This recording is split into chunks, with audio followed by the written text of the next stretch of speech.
सोमवार पूर्वाह्न भारत स्काउट्स और गाइड्स पुरी जिला और पुरी जिला जूनियर रेडक्रॉस तरफ बड़गंडी उच्च विद्यालय बड़दाण्ड ठारे जलदान सेवा शिविर अनुष्ठित हो जाइछि।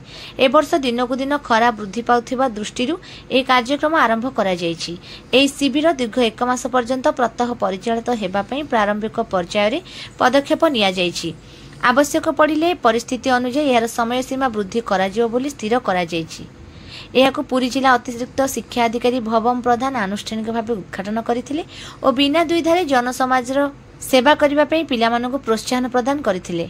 अन्य मानक मध्यरे पुरी जिला भारत स्काउट कमिशनर रमेश चंद्र पंडा, उपसभापति रमेश चंद्र बलियार सिंह, संपादक महेंद्र कुमार विश्वाल, डीओसी स्काउट्स देवाशीष मिश्र, क्षेत्र rover crew Shri Jagannath open unit Puri कर्मकर्ता तथा रोभर्स और rangers junior red cross officer Puri Bidyadhar Mishra, JRC counsellor Puri जिला स्कूल अरुण कुमार भट्टाचार्य और सस्मिता राउतराय, सविता महापात्र, भाग्यश्री सेठी, अर्णदा महांती प्रभृति शिक्षक शिक्षयित्री और विभिन्न विद्यालय आसथिबा स्काउट्स गाइड और जूनियर्स उपस्थित थिले।